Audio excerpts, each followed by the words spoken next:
ವಿದ್ಯಾರ್ಥಿಗಳೇ ನಮಸ್ಕಾರ. ಇವತ್ತಿನ ಟಾಪಿಕ್ ಯಾವ್ದಪ್ಪ ಅಂದ್ರೆ ತುಂಬಾ ಇಂಪಾರ್ಟೆಂಟ್ ಟಾಪಿಕ್ ಇದೆ. ಸರ್ ಎಂ ವಿಶ್ವೇಶ್ವರಯ್ಯ ಯೋಜನೆಗಳ ಪಿತಾಮಹ ಅಥವಾ ಯೋಜನೆಗಳ ಬ್ರಹ್ಮ ಎಂದು ಕರೆಯುತ್ತೇವೆ.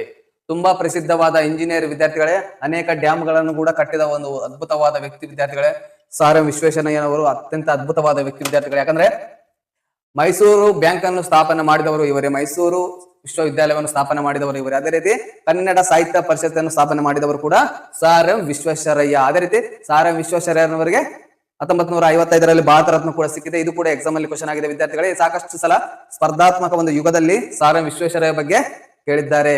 ಇವರು ಒಂದು ಮೈಸೂರಿನ ಉನ್ನತವಾದ ದಿವಾನರು ಎಂದು ಕೂಡ ಹೇಳಬಹುದು ವಿದ್ಯಾರ್ಥಿಗಳೇ. ಅದೇ ರೀತಿ ಸರ್ ಎಂ ವಿಶ್ವೇಶ್ವರಯ್ಯ ಇವರನ್ನು ಯೋಜನೆಗಳ ಪಿತಾಮಹ ಎಂದು ಕರೆಯುತ್ತೇವೆ. ಯೋಜನೆಗಳ ಪಿತಾಮಹ ಇದು ಪಿಸಿ ಅಲ್ಲಿ ಡೈರೆಕ್ಟ್ ಕ್ವಶನ್ ಆಗಿದೆ. ಪೊಲೀಸ್ ಕಾನ್ಸ್ಟೇಬಲ್ ಅಲ್ಲಿ ಯೋಜನೆಗಳ ಪಿತಾಮಹ ಎಂದು ಸರ್ ಎಂ ವಿಶ್ವೇಶ್ವರಯ್ಯನವರನ್ನು ಕರೆಯಿದ್ದೇವೆ. ಅದೇ ರೀತಿ ಮೈಸೂರಿನ ಸಂಸ್ಥಾನದ ಭಾಗ್ಯಶಿಲ್ಪಿ. ನೋಡ್ರಿ ಎಂತ ಬಿರುದುಗಳಿವೆ ಸರ್ ಎಂ ವಿಶ್ವೇಶ್ವರಯ್ಯನವರಿಗೆ. ಮೈಸೂರು ಸಂಸ್ಥಾನದ ಭಾಗ್ಯಶಿಲ್ಪಿ ಎಂದು ಕರೆಯಲಾಗಿದೆ. ಸರ್ ಎಂ ವಿಶ್ವೇಶ್ವರಯ್ಯನವರನ್ನು ಮೈಸೂರು ಸಂಸ್ಥಾನದ ಭಾಗ್ಯಶಿಲ್ಪಿ ಎಂದು ಕರೆಯಲಾಗಿದೆ. ಅದೇ ರೀತಿ ಕೈಗಾರೀಕರಣ ಇಲ್ಲವೇ ನಾಶ, ಯೋಚಿಸಿರಿ ಇಲ್ಲವೇ ಸಾಯಿರಿ, ಕೈಗಾರೀಕರಣ ಇಲ್ಲವೇ ನಾಶ ಎಂದು ಘೋಷವಾಕ್ಯ. ಸರ್ ಎಂ ವಿಶ್ವೇಶ್ವರಯ್ಯ ಘೋಷವಾಕ್ಯ ಏನಪ್ಪಾ ಅಂದ್ರೆ ತುಂಬಾ ಇಂಪಾರ್ಟೆಂಟ್ ವಿದ್ಯಾರ್ಥಿಗಳೇ. ಅನೇಕ ಸಲ ಎಕ್ಸಾಮ್ ಅಲ್ಲಿ ಕೇಳಿದ್ದಾರೆ. ಇದೊಂದು ಘೋಷವಾಕ್ಯ ತುಂಬಾ ಇಂಪಾರ್ಟೆಂಟ್. ಯೋಚಿಸಿರಿ ಇಲ್ಲವೇ ಸಾಯಿರಿ, ಕೈಗಾರಿಕರಣ ಇಲ್ಲವೇ ನಾಶ, ಕೈಗಾರೀಕರಣ ಇಲ್ಲವೇ ನಾಶ. ಇದು ಎಕ್ಸಾಮ್ ಅಲ್ಲಿ ಕೇಳಿದ್ದಾರೆ. ಯೋಚಿಸಿರಿ ಇಲ್ಲವೇ ಸಾಯಿರಿ, ಕೈಗಾರೀಕರಣ ಇಲ್ಲವೇ ನಾಶ. ಅದೇ ರೀತಿ ವಿದ್ಯಾರ್ಥಿಗಳೇ ಮೈಸೂರು ಬ್ಯಾಂಕ್ ಅನ್ನು ಸ್ಥಾಪನೆ ಮಾಡಿದ ವರ್ಷ ಕೇಳಿದ್ದಾರೆ. 1913. ಮೈಸೂರು ಬ್ಯಾಂಕ್ ಅನ್ನು ಸ್ಥಾಪನೆ ಮಾಡಿದವರು ಸರ್ ಎಂ ವಿಶ್ವೇಶ್ವರಯ್ಯ. ಅದೇ ರೀತಿ ಈ ಮೈಸೂರು ಬ್ಯಾಂಕ್ ಯಾವ ಬ್ಯಾಂಕಿನಲ್ಲಿ ವಿಲೀನವಾಗಿದೆ ಅಂದ್ರೆ SBI, ಸ್ಟೇಟ್ ಬ್ಯಾಂಕ್ ಆಫ್ ಇಂಡಿಯಾದಲ್ಲಿ ವಿಲೀನವಾಗಿದೆ. ಗೊತ್ತಿರಬೇಕು ವಿದ್ಯಾರ್ಥಿಗಳೇ, SBI ನಲ್ಲಿ ವಿಲೀನವಾಗಿದೆ. ಅದೇ ರೀತಿ SBH ಕೂಡ SBI ನಲ್ಲೇ ವಿಲೀನವಾಗಿದೆ. ಅದೇ ರೀತಿ ವಿದ್ಯಾರ್ಥಿಗಳೇ ಮೈಸೂರು ಬ್ಯಾಂಕ್ ಅನ್ನು ಸ್ಥಾಪನೆ ಮಾಡಿದವರು ಸರ್ ಎಂ ವಿಶ್ವೇಶ್ವರಯ್ಯ. ಎಷ್ಟರಲ್ಲಪ್ಪ ಅಂದ್ರೆ 1913. ಅದೇ ರೀತಿ ಕನ್ನಡ ಸಾಹಿತ್ಯ ಪರಿಷತ್ತು. ಕನ್ನಡ ಸಾಹಿತ್ಯ ಪರಿಷತ್ತನ್ನು 1915ರಲ್ಲಿ ಸ್ಥಾಪನೆ ಮಾಡಿದ್ದಾರೆ. ಅದೇ ರೀತಿ ಇದರ ಮೊಟ್ಟ ಮೊದಲ ಅಧ್ಯಕ್ಷ ನಂಜುಂಡಯ್ಯ. ಇದು ಕೂಡ ಗೊತ್ತಿರಬೇಕು ವಿದ್ಯಾರ್ಥಿಗಳು. ಇದು ಕೂಡ ಎಕ್ಸಾಮ್ ಅಲ್ಲಿ ಕೇಳಿದ್ದಾರೆ. ಕನ್ನಡ ಸಾಹಿತ್ಯ ಪರಿಷತ್ತಿನ ಮೊದಲ ಅಧ್ಯಕ್ಷರಪ್ಪ ಅಂದ್ರೆ ನಂಜುಂಡಯ್ಯ. ಅದೇ ರೀತಿ ಕನ್ನಡ ಸಾಹಿತ್ಯ ಪರಿಷತ್ತನ್ನು ಎಷ್ಟರಲ್ಲಿ ಸ್ಥಾಪನೆ ಮಾಡಲಾಗಿದೆಪ್ಪ ಅಂದ್ರೆ 1915. ಯಾರು ಸ್ಥಾಪನೆ ಮಾಡಿದ್ರಪ್ಪ ಅಂದ್ರೆ ಸರ್ ಎಂ ವಿಶ್ವೇಶ್ವರಯ್ಯ. ಅದೇ ರೀತಿ ಮೈಸೂರು ವಿಶ್ವವಿದ್ಯಾಲಯವನ್ನು ಕೂಡ ಇವರೇ ಸ್ಥಾಪಿಸಿದ್ದಾರೆ. ಮೈಸೂರು ವಿಶ್ವವಿದ್ಯಾಲಯವನ್ನು ಕೂಡ 1916ರಲ್ಲಿ ಸರ್ ಎಂ ವಿ ಸ್ಥಾಪಿಸಿದ್ದಾರೆ. ಅದೇ ರೀತಿ ವಿದ್ಯಾರ್ಥಿಗಳೇ ಸರ್ ಎಂ ವಿಶ್ವೇಶ್ವರಯ್ಯನವರ ಆತ್ಮಕಥೆ ಎಕ್ಸಾಮ್ ಅಲ್ಲಿ ಪದೇ ಪದೇ ಕ್ವಶನ್ ಆಗಿದೆ ವಿದ್ಯಾರ್ಥಿಗಳೇ. My memories of my Mysuru working. ವಿದ್ಯಾರ್ಥಿಗಳಿಗೆ ಸಾಕಷ್ಟು ಸಲ ಎಕ್ಸಾಮ್ ಅಲ್ಲಿ ಹೇಳಿದ್ದಾರೆ. My memories of my working of Mysore, my memories of my working life Mysore.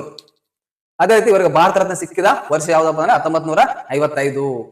Bharat Ratna ಕೂಡ ಇವರ ಒಂದು ಸಾಧನೆಗೆ ನೀಡಿದ್ದಾರೆ. 1955ರಲ್ಲಿ ಭಾರತ ರತ್ನ ಪ್ರಶಸ್ತಿಯನ್ನು ಸರ್ ಎಂ ವಿಶ್ವೇಶ್ವರಯ್ಯನವರಿಗೆ ನೀಡಲಾಯಿತು.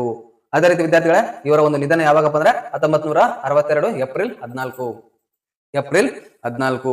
ಅದೇ ರೀತಿ ವಿದ್ಯಾರ್ಥಿಗಳೇ ಇವರನ್ನು ಭಾರತ ಯೋಜನಾ ಬ್ರಹ್ಮ ಎಂದು ಕರೆಯುತ್ತೇವೆ. ಇದು UPSC ಅಲ್ಲಿ ಕ್ವಶನ್ ಆಗಿದೆ. ಯೂನಿಯನ್ ಪಬ್ಲಿಕ್ ಸರ್ವಿಸ್ ಅಲ್ಲಿ ಕ್ವಶನ್ ಆಗಿದೆ. UPSC union public service commission ಅಲ್ಲಿ ಕ್ವಶನ್ ಆಗಿದೆ.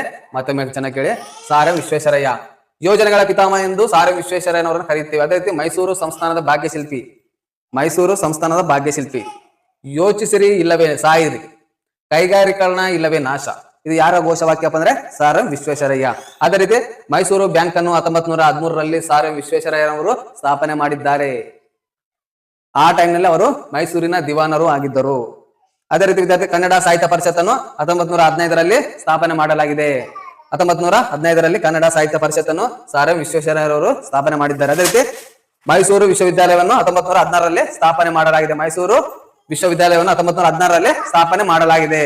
ಅದೇ ರೀತಿ ವಿದ್ಯಾರ್ಥಿಗಳೇ ಇವರ ಆತ್ಮಕಥೆ ಯಾವ್ದಪ್ಪ ಅಂದ್ರೆ my memories of my working life Mysore. ಅದೇ ರೀತಿ ವಿದ್ಯಾರ್ಥಿಗಳೇ ಇವರಿಗೆ ಭಾರತ ರತ್ನ ಸಿಕ್ಕಿದ್ದು 1955. ಅದೇ ರೀತಿ ಇವರ ಒಂದು ನಿಧನ ಯಾವಾಗಪ್ಪ ಅಂದ್ರೆ 1962 ಏಪ್ರಿಲ್ 14. 1962 ಏಪ್ರಿಲ್ 14. ಅದೇ ರೀತಿ ಭಾರತ ಯೋಜನಾ ಬ್ರಹ್ಮ ಎಂದು ಕೂಡ ಇವರನ್ನು ಕರೆಯುತ್ತೇವೆ. ಭಾರತ ಯೋಜನಾ ಬ್ರಹ್ಮ ಎಂದು ಕೂಡ ಇವರನ್ನು ಕರೆಯುತ್ತೇವೆ. ವಿದ್ಯಾರ್ಥಿಗಳೇ ಸಾಕಷ್ಟು ಸಲ ಈ ಸರ್ ಎಂ ವಿಶ್ವೇಶ್ವರಯ್ಯನವರ ಬಗ್ಗೆ ಎಕ್ಸಾಮ್ ಅಲ್ಲಿ ಕೇಳಲಾಗಿದೆ ವಿದ್ಯಾರ್ಥಿಗಳೇ. ನನ್ನ ಪ್ರೀತಿಯ ವಿದ್ಯಾರ್ಥಿಗಳೇ ಇವು ಸಾಕಷ್ಟು ಸಲ ಎಕ್ಸಾಮ್ ಅಲ್ಲಿ ಕರ್ನಾಟಕದಲ್ಲಿ ಜರುಗುವ ಎಲ್ಲಾ ಎಕ್ಸಾಮ್ ಅಲ್ಲಿ ಕೇಳಿದ್ದಾರೆ. SDA, FDA ಮತ್ತು ಹಲವಾರು ಎಕ್ಸಾಮ್ ಅಲ್ಲಿ ಕೇಳಿದ್ದಾರೆ.